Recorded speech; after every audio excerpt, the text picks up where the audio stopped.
untuk menganalisis psikis dan juga perilaku dari pelaku? Iya, menurut saya ini karena polisi kesulitan untuk menentukan apakah perilaku anak itu adalah Deddy Mario itu betul-betul memang semata-mata emosi atau karena ada faktor lain, misalnya karena ingin tampil beda, ingin tampil jagoan, atau ingin tampil sebagai seorang yang punya kuasa, kira-kira itu di antara teman-temannya. Dan bisa saja kemudian memang ada culture ya, budaya, seperti kebiasaan biasa hari-hari karena dia sebagai orang yang istilahnya the have, berada gitu ya, punya kaya, dan selalu memamerkan kekayaannya, sehingga dia selalu dipandang orang. Karena itu dia pengen juga dilihat ini sebagai sesuatu yang ya tidak hanya hebat ya, tapi dia menganggap seperti dirinya seperti inilah ya, kalau di film itu seperti Thanos gitu ya, merasa paling hebat sendiri gitu, Mas. Jadi memang ini perilaku anak yang sesungguhnya lebih disebabkan oleh perilaku menyimpang yang di dalam dirinya karena ada faktor-faktor juga faktor yang melekat dari kesehariannya, budayanya, juga ada faktor sosial karena dia ingin punya interaksi seolah dia sebagai panutan bagi ingin mendapatkan pengakuan, bahasa sederhananya ingin mendapatkan pengakuan bahwa wah, saya keren begitu ya. Saya bisa saya punya kuasa atas hal-hal tertentu. Apakah ini interaksi sosial ini yang akhirnya ingin digali oleh polisi lebih dalam lagi dalam penanganan kasus ini?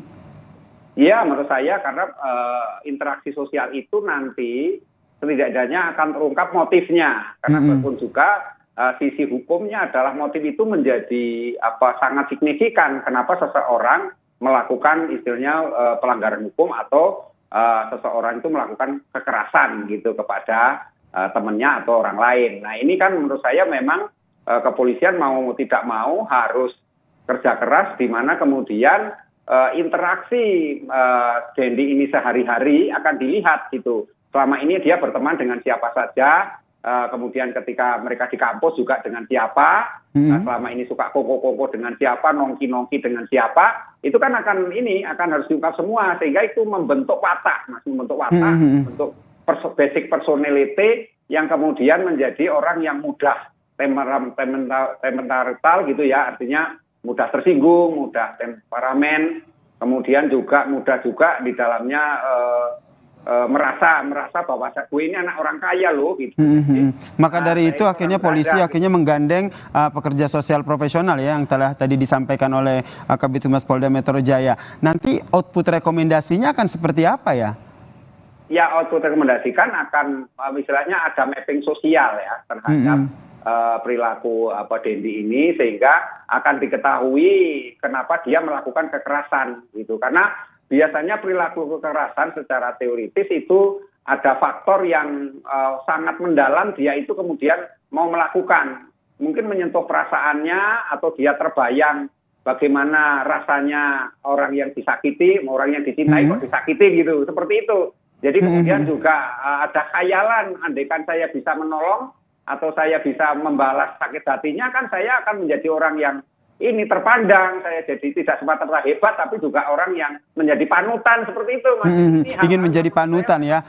Iya, panutan. Kalau menurut Anda sebagai sosiolog hukum, selain karena motif emosional begitu, apakah lebih mendominasi yang mana? Motif emosional karena kesel begitu bahasanya dengan David, atau lebih kepada ingin menunjukkan strata sosialnya di antara teman-temannya? Kalau saya sih lebih banyak ke strata sosial secara sosiologi, karena kan dalam teori sosiologi justru pelapisan sosial ini kan sangat mempengaruhi seseorang itu berperilaku. Ketika dia menganggap dirinya orang kaya atau sebagai orang the have, orang yang terpandang, maka dia akan berperilaku istilahnya memandang rendah orang lain gitu. Jadi memandang dirinya yang paling hebat, orang lain adalah kelas 2 atau dianggap lebih orang marginal lah, kira-kira seperti itu.